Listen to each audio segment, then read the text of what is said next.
Hello dear students, once again I welcome all the standard 7 students on this online classes. So already we have discussed and finished chapter 2. Different things already we have learned from chapter 2, different types of motions, then mass, weight and so many things. And I hope all of you have understood that one properly, and I hope you all are studying properly, you are properly going through your book also. Okay, today it will be a revision class for you. Whatever we have discussed, whatever we have learned, it will be a revision for you. Okay, so without delaying, let's get started this one. Okay, then here you can see that one picture is given, that is the comparisons of mass and weight on different surfaces or different planets or different heavenly bodies. Okay, how that mass remain constant and the weight is changing from place to place, that one we will see here. Okay, already we have discussed about the change in value of weight due to change in accelerations due to gravity, and the difference between that mass and weight also we have discussed and learned. Okay, see here figure A, it is given the value of G on the earth's surface. If 1 kilogram mass we have taken, then the weight of the object will be 9.8 Newton.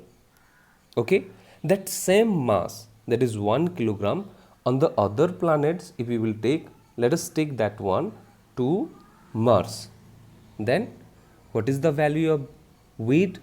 3.8 Newton. Previously on the earth's surface the weight was 9.8 Newton. On the Mars surface it is, the weight is 3.8 Newton. Then the next one, that same 1 kilogram on the moon, that weight will be 1.6 Newton, because you know that one the value of G on the moon is 1/6 of the value of earth. Okay, that is 9.8 divided by 6 is equal to 1.63 meter per second square. So one thing we found here, that the mass remains constant throughout the all cases, but the value of weight changed. Yes, on the surface of the earth it was 9.8 Newton, and on the surface of the Mars it is 3.8 Newton, and on the surface of the moon it is 1.6 Newton. Okay, because you know that one earth or the gravitational force, the acceleration due to gravity is different on different planets. Okay, because of that reason only the value of the weight also varies from place to place. Okay, so let's recapitulate whatever we have discussed, that one we will revise now. Rest and motions are relative terms. You know that one, rest means if an object is not changing its positions with respect to time, then it is called as rest, and if the object is changing its positions with respect to time, then that is called as motion. But rest and motion both are relative terms. That means for someone an object will be in the state of rest, but some other person, for some other person, that same rest object will be in the state of motions. Okay, that's why that rest and motions are relative in terms, and that one we have already discussed also. Okay, then the next one, when a body moves as a whole in a straight line, it has translatory motion. And you know that one, different types of motions also we have discussed and learned. Yes, translatory motions means motion along a straight line. If the motions occur or happening, or if any object is moving along a straight line, then the motion is said to be translatory. Okay, then translatory motions may be rectilinear or curvilinear. It is divided into two types. Yes, rectilinear and curvilinear. Okay, then the next one, when a body moves on a fixed point, it is said to have rotatory motions. If any object is rotating or moving around a fixed orbit, then that one is called as rotatory motions only. Then the next one, when a body moves to and fro along the same path it is said to have oscillatory motions.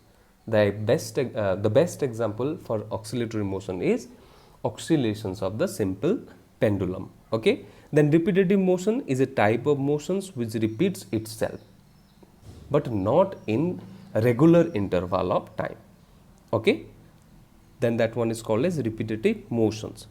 Repetitive motion which repeats itself after a definite time interval is known as periodic motion. That same repetitive motions, if it repeat again and again with the regular interval of time, then that repetitive motions become periodic motions. Okay, I hope all of you have understood that one. Haphazard motions in any possible direction is called random motions. Haphazardly, it is moving. Yes, sometimes left hand side, right hand side, up and down, like that. If it is moving, then that type of motion is called as random motions. Then displacement of a body per unit time is called its velocity. Velocity is equal to displacement divided by time, and velocity is a vector quantity, and the unit of velocity is meter per second only. Yes, so displacement divided by time is called as the velocity. Then acceleration, the rate of change of velocity, is called as accelerations, where accelerations is also two type. One is acceleration, another one is retardations. If the velocity keeps on increasing, then it is called as accelerations, and if the velocity keeps on decreasing, at that time it is called as decelerations or retardations, or also it is called as negative accelerations. That means if the velocity is increasing, then the accelerations becomes positive, and if the velocity keeps on decreasing, then the accelerations become negative, and it is called as retardations only. And what is the unit of accelerations? The unit of accelerations is meter per second square, because this is the rate of change of velocity. Okay, then mass. The mass of a body is the amount of matter present in it, and the SI unit of mass is kilogram.